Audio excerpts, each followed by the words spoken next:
کتونکو لبخان شیرپو ویلفیر فاونډیشن د خپل وس مطابق د دغه زنانو سره مرستې او کومک کوي. دغه زنانه دي چې انتخابي مجبوره وي، د اختر مخه ده، لوی اختر را روان دی، قربانۍ به کېږي. هغې خلکو ته مې خواست دی چې دې اختر کې چونکې ګراني ډېره زیاته ده او ډېر زیات کمې راغلی دی، ولې چې هغه ګراني هم ډېره زیاته شوې ده چې میلې ته لاړ شي، خو په خپل چم ګاونډ کې د غریبانو ډېر خیال وساتئ. کتونکو د ژوند به عجیبه سټورۍ ګورئ. عجیبه سټورۍ داسې چې ما سره یوه زنانه ولاړه ده چې د 7 کالو په عمر کې دا واده شي، نو دې ژوند به څنګه وي؟ د 7 کالو په عمر کې په مور پلار باندې بوج جوړ شي، واده وکړي، بیا وخت تېرېدو سره چې کور کې اوسېږي او داسې نکاح شوي وي، خو کال یو نیم کال 10 کاله یا 10 کالو په عمر کې بیا 3 بچي وشي، بیا خاوند مړ شي 10 کاله مخکې. دا 10 کاله ژوند د یو زنانه د یو یتیمې زنانه ځان له تېرېدل دا ډېره زیاته ګرانه ده چې هغه دا زنانه تېروي. دا بله زنانه چې راغلی د وختي ټیلیفون وکړو، فریاد یې وکړو چې بوډا خاوند مې دی، یو زوی دی، 2 کاله د واده شو، بنځی هم شته، نو نخرې را باندې تېرېږي. داسې ده او چې ژوند څنګه تېرېږي؟ ژوند ښه سخت تېرېږي، ښه سخت تېرېږي. روژه مې تېره شوه چې کله یو خدمت کوه کله بل که خدمت کوه. خاوند مې په خپو شال دی، زوی مې دی ورکوټه د 7 کالو برابر شو. د اختر کې جامې نه وي، جاړه فریاد مې ورته وکړو بل ته اختر له جامې وله واغېستې. زمونږ زندګي ډېره سخته تېرېږي، پوه شوې، ډېره سخته تېرېږي، نور سخته دې نه نشته دی. یو زوی دی هغه خو به ډېر ارمانونه دي، ډېر ارمانونه دي، سکول ارمان دی، مور ما په بل کې داخل کا، خو وس مې نه کېږي، ویم زوی وس مې نه کېږي. دغه سرکاري کې مې داخل کړی دی، هېڅ وس مې نه کېږي. جامې کپړې هېڅ هم نشته، یو یې ورکوي بل یې ورکوي، په دغه کې زما زندګي تېرېږي. ته روژه کې دلته ولې نه راتلې؟ روژه کې ما ته پته نه وه، ډېره سخته خبره ده، پېښ شوې، خدای ته اسانه ده. کله لکه په داسې ژوند کې واده کول هم ګرانه ده، خو بس پلار مور ورکړي نو. خاوند اوس بیمار دی؟ خاوند بیمار دی، په خپو شال دی راته، د مزدورۍ نه دی، زه پردی خدمت کوم، بس کله یو کزم کله بل کزم، هغوی له خاوند له هم ګټم، هغه زوی له هم ګټم، راوړم هغوی خوري، کله یو کله نه. انسان په ژړا شي که نه چې یاره دا څه دي. بله ورځ مې وجړل، ویم یا الله دا څه زما زندګي تېرېږي، په څه کې زندګي تېرېږي، په سر مې بوج راغی، ولټۍ مې شروع کړه ډېر ته خفګانه چې یاره زما زندګي په کومه تېرېږي، خلکو باندې ښه راځي، ما باندې قاعده راځي. بیا به کې دې بچي له چې دنه څوک غواړي چې یاره ما له کپړې واله نو څه به یې ورته؟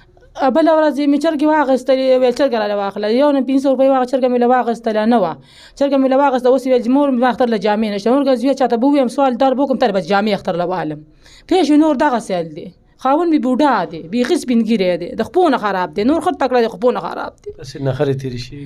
ښې نارې باندې تېرې شوي، میاشت هم تېرې شوي، 2 هم تېرې شوي دي، بس د الله کړي دي، بس خدای موږ به صبر کړی دی. اوس چې ما ته ریکال کوو نو دغه ټایم کې څه وو کور کې؟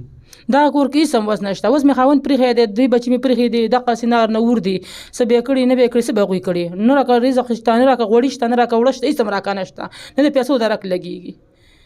کتونکو د دې زنانه سټوري د دې نه سخته ده، څه زما خاوند مړ دی، دغه 3 بچي مې دي، هغه 3 بچو د خانانو که خدمت کم، که خدمت مو وکړو، چې روټۍ راکړي، هغه هم داسې چې روټۍ چې خوراک نه وي، مونږ پې ټایم تېر کړو، که خدمت ونه کړم بس نار ناست شو. 10 کاله وشو؟ 10 کاله وشو. اوس 2 کره تېرې؟ اوس 2 که پرونه رسته 2 کره یم. کتونکو د دې قصه خو ورته ما وکړله، خو زه دا بیا هم روژه کې راغلی، روژې نه پس هم راغلی، څه ناسي وړلي دا په لومړي ځل باندې راغلې ده، خو داسې څوکي چې دې دا 3 بچي را سره سپانسر کړي چې هغې له کپړې پیزار هر څه والو، یا د دې دا یو زوی دی، نو خو د اختر له چا زکات خیرات ویستې وي او ما ته ووایي چې دا پیسې مې درولېږلې، هغه 2 زنانه چې راغلې وي د هغې بچو له پې کپړې واله، نو همدلته به د مارکېټ کې کپړې اخلم او همدلته به په دې ځای دوی ته حواله کومه چې هغه رور ته دوا کوي. نو ضرور را سره مرسته وکړئ، ډېره مننه، خوشحاله اوسئ. دا ونیسه ځان سره.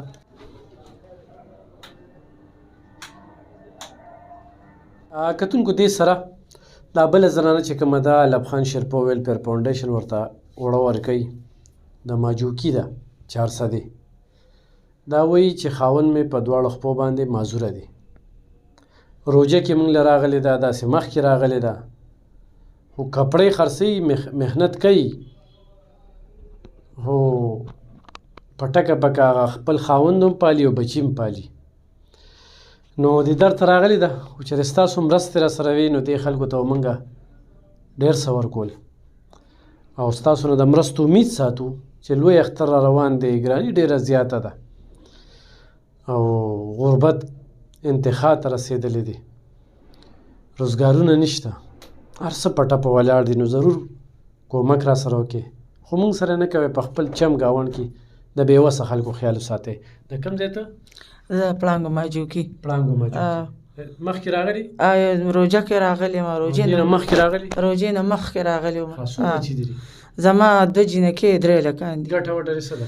نو بس ګټه مې دا چې دغه یو زوی مې دی دغه د ګټې د هغه واده مې کړی رانه بیل دی. دا 2 واړه دي نو دی دغه مارکیټ کې سپلای چلونه زده کوي. نو 2000 روپۍ یو له ورکوي، 2000 بل له ورکوي د هفتې. او زه کپړې خرڅوم، بل له خرڅوم، بل نه اخلم او خرڅوم. زما پکې مثال 300 400 د ورځې پیسې کېږي، هېڅ هم نه کېږي په هغې. نو 2 جینکې دي هغه مې د هغې په سر باندې جګړه وه، هم راته اتم کال دی ناسته ده. یوه مې واده کړې ده، دا هم واده وه، خدای دوباره راله راته کېناسته. نو بس خدای ته او دې پنډو کې ته هغه هم ناسته ده او بس خاوند مې هم کټ کې پروت دی او زه خپل محنت کوم. خپل محنت کوي. صحیح. دا واله دا وړواله کتونکو ضرور ورسره کومک وکړئ خو تاسو مرسته وکړه. کور کې ورسره تورسرې دي، دا خپل هم تورسرې ده، په دې حالاتو کې دا مزدوري کوي. خاوند دی بیمار دی، معذوره دی، دواړه خپې معذوره دي. نو ضرور مرسته وکړئ. ډېره مننه.